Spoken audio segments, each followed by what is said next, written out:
मैंने तो देखिए कल जी बोला था और भेज दिया मैंने, तो ऑलरेडी मनी इज गॉन।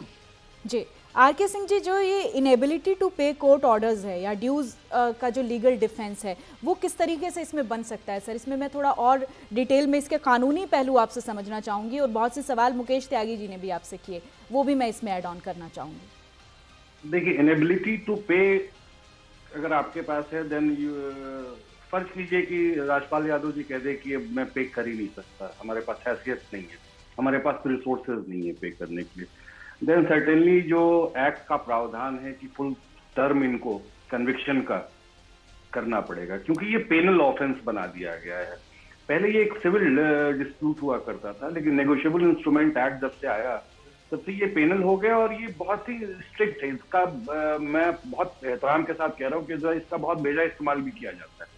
बहुत बार आप बहुत ऐसे केसेस हम लोगों के पास आते हैं जहां पे अननोइंगली लोग अगर किसी मुश्किल में होते हैं तो सामने वाले से पैसा लेते हैं, तो उनको एक ब्लैंक चेक दे देते हैं साइन करके, और वो लोग उसमें भर करके ना जो अमाउंट उनका दिल आता है भरते हैं, उसको बाउंस कराते हैं और उनको जेल भिजवा देते हैं।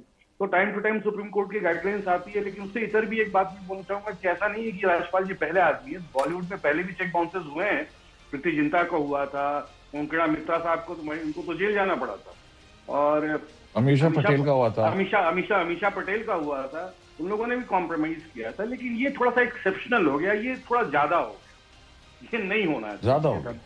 एज ए लॉयर भी मेरा मानना है ये थोड़ा ज्यादा हो गया।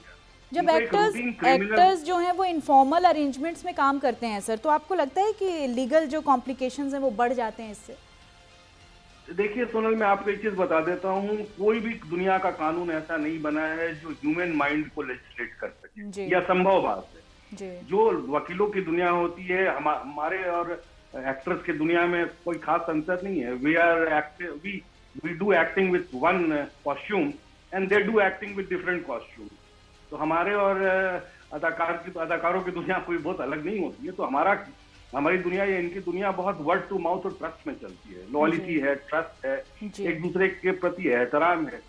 तो उस पर हर चीज अगर ब्लैक एंड व्हाइट में लिखा जाने लगे तो फिर इस समाज से विश्वास उठ जाएगा, और जिस समाज से विश्वास उठ जाएगा उसका फंक्शन करना असंभव बात, बिल्कुल असंभव बात है। We are not an American society, we are a society which is based on inter cooperation and trust with each other, and that is our basic and fundamental strength. और जिसको अगर हम लोग कभी कभी होता है क्या है कि हम कभी कभी अपने नाराजगी में उस ट्रस्ट को बिट्रे कर देते हैं और उस आदमी को कोर्ट कचहरी में घसीटना शुरू कर देते हैं। मैं एज ए लॉयर में मेरा मानना है जी कि इस टाइप के झगड़ों को कोर्ट में नहीं ले जाना चाहिए। अगर ये जिनकी लेनदारी बनती है वो चाहते तो किसी और के थ्रू मीडिएशन करा लेते, किसी को बीच में रख, जैसे अनूप जी जैसे लोग हैं, मुकेश जी जैसे लोग हैं, बॉलीवुड में बतेरे लोग हैं ऐसे। भाई राजपाल जी को जानने वाले लोगों की कमी थोड़ी है। उनका एश्योरेंस, जैसे अनूप जी का एश्योरेंस या मुकेश जी का एश्योरेंस क्या आज के डेट में किसी जज के एश्योरेंस से कम है क्या? अगर कल को अनूप जी ये कह ले कि आई विल इंश्योर इट कि राजपाल जी तुमको पे कर देंगे, और तो मुझे नहीं लगता कि राजपाल जी अनूप जी की बात को वो नहीं मानेंगे, जरूर मानते कहीं ना कहीं। तो आरके सिंह जी, आप उनका केस फ्री में लड़ लीजिए प्रो बोनो जी। अरे मैं तो कह रहा हूँ आप जी I'll be most honored. I really like the person as an actor. बिल्कुल कोई दुख मत बोला है। ये बहुत अच्छी बात है। अनूप जलोटा जी, देखिए जिस तरीके से अभी आरके सिंह जी भी जिक्र कर रहे हैं, कहीं ना कहीं हम देखते हैं कि बॉलीवुड जिस तरह से इमेज क्राइसिस से गुजर रहा था, उसमें ऐसे लोगों की भी कमी होती चली जा रही थी। अब ये एक नया स्टैंडर्ड सेट हो रहा है, अच्छी बात है, एक रे ऑफ होप दिख रही है कि जो ज़रूरतमंद हैं वो अब आगे आएंगे, बोल सकते हैं, मदद के लिए हाथ आगे बढ़ सकते हैं। लेकिन एक जो काला अध्याय है वो भी हमने देखा है। बहुत से लोग किस तरीके से चले गए, उनके लिए कभी कभी लगता है, गिल्ट फील होता है कि सिचुएशन अगर आज जैसी होती तो शायद वो ना जाते। नहीं, उन दिनों भी लोगों के दोस्त थे। मैं समझता हूँ कि किसी को तकलीफ आती थी, अगर कभी राज कपूर जी को तकलीफ आती थी तो लोग पहुंचते थे कि चलिए अगली फिल्म आप बनाइए, हम आपका साथ देंगे। जब मेरा नाम जोकर पूरी तरह पिट गई थी तो उनकी ये हालत नहीं थी कि वो बॉबी बना पाते, लेकिन लोग आए कि नहीं आप बनाइए। मुझे याद है कि हिंदुजा फैमिली हमेशा राज कपूर जी को हेल्प करती रही कि आप चिंता मत करिए। आप गोपी हिंदुजा जी ने मुझे खुद बताया कि जब भी कोई तकलीफ आती थी मैं कहता नहीं, बनाओ और बनाओ। मैं देता हूँ पैसे। तो इस तरह की फैमिलीज हैं, इस तरह के लोग हैं जो सपोर्ट करते थे। और फिर एक बॉबी फिल्म बन के निकली जिसने पुराने जितने कर्जे थे, जितनी परेशानियां थी, वो राज कपूर जी की सब धो दी, सब ठीक हो गया।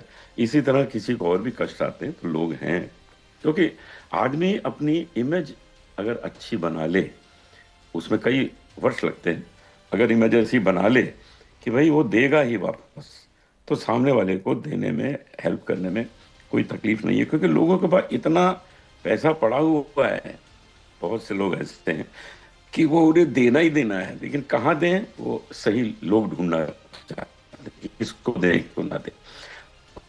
सही लोग हैं ये, राजपाल यादव सही है। राजपाल यादव अगर कल फिर फिल्म बनाएंगे तो इनको मदद करनी चाहिए, क्योंकि इन्होंने, इनकी नीयत खराब नहीं है। कभी किसी की एक कोशिश फेल हो जाए इसका मतलब ये नहीं कि वो हमेशा फेल होगा। इनको फिर भी मदद करनी चाहिए और इस बार इनको निकालना है, बाहर तरीके से निकालना है।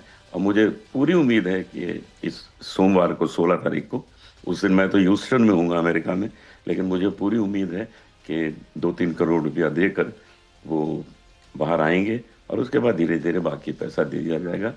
मैं चाहता हूँ कि जो लोग इसमें जिन्होंने फाइनेंस किया था वो इस बात को समझें। मुकेश त्यागी जी ने अभी आरके सिंह जी से गुजारिश की है फ्री में केस लड़ने की। सर मैं आपकी भी ओपिनियन उस पर चाहूंगी, क्योंकि अभी चूंकि केस कोर्ट में है, लेकिन आप जैसे अनुभवी वकील जब इस तरह की बातें करते हैं तो एक उम्मीद की किरण तो जागती है। उस पर मैं आपका रिएक्शन चाहूंगी सर। नहीं, फ्री ऑफ कॉस्ट तो बिल्कुल मैं तैयार हूँ। मुझे बहुत मैं ऑब्वियसली मुझे मैं तो पहले भी बोला हूँ कि आई विल बी ऑनर्ड, क्योंकि राजपाल यादव जी को मैं बहुत लाइक करता हूँ। उनकी लगभग सारी फिल्में हमने देखी है और रिपीटेडली मैं देखता हूँ। जब भी लाइट मूड में आता, मतलब मुझे ऐसा लगता है कि थोड़ा सा लाइफ के बर्डन्स बढ़ गए हैं, तो मैं उनको देखता हूँ, गालिब को सुनता हूँ। तो ये कुछ ऐसे लोग हैं जिनके साथ जिनसे मैं मिला नहीं हूँ, लेकिन मैं ट्रैवल करता रहता हूँ उनके साथ। ये अच्छी बात है सर। वकीलों में मैंने थोड़ी ये जो साहित्यिक समझ, शेर व शायरी, गालिब को पसंद कर रहे हैं आप, कॉमेडी पसंद कर रहे हैं, फिल्में पसंद कर रहे हैं, अच्छी बात है सर ये, क्योंकि हमेशा हमने बहुत सीरियस नोट पर देखा है, आप लोगों को बड़ा टेक्निकल होते हुए देखा है। नहीं, जानती हैं सुनल, हमारा जो पेशा इतना बोझिल पेशा है ना, उसमें आपकी अंतरात्मा के ऊपर एक ऐसा पत्थर रख दिया जाता है कि, और नेगेटिविटी इतनी बड़ी है कि हमें 24 घंटे दूसरों के झगड़े, लड़ाई, इन तमाम चीजों को करते करते पता ही नहीं चलता है कि पर्सनल लाइफ, प्रोफेशनल, ये बाउंड्री है कहाँ खत्म हो गया। और जब आप बहुत सारे इस टाइप की केसेस को, जैसे अब अनूप जी का पूरा व्यक्तित्व आप देखेंगे, बड़ा शांत चित्त व्यक्तित्व है, जैसा लगता है कि बोलते हैं तो बोलते समय भी भजन निकल रहा है। लेकिन हम लोग का पेशा ऐसा है कि हम लोग बोलेंगे भी तो लगेगा कि हम लड़ाई कर रहे हैं। तो ये रफ एजेस तभी खत्म हो पाएगी जब आपके अंदर थोड़ी साहित्य हो, थोड़ा म्यूजिक हो, गजल हो, थोड़ी सी वर्जिश हो। ये चीजें बहुत जरूरी हैं, अदरवाइज थोड़ी मुश्किल बढ़ जाती है। बहुत अच्छी बात कह रहे हैं सर आप। बहुत अच्छी बात कह रहे हैं मुकेश त्यागी जी। ये जो एक शेर सुनाता हूँ कि इस शेर में ये बात जरा समझ में आती है कि जिंदगी में आप कुछ भी करेंगे तो तब होगा कि मोहब्बत में यकीनन गम मिलेंगे, मोहब्बत में यकीनन गम मिलेंगे, कभी ज्यादा कभी कुछ कम मिलेंगे। वाह सर, बहुत खूबसूरत, लेकिन मिलने तो है, बहुत अच्छा। देखिए यही होता है ना।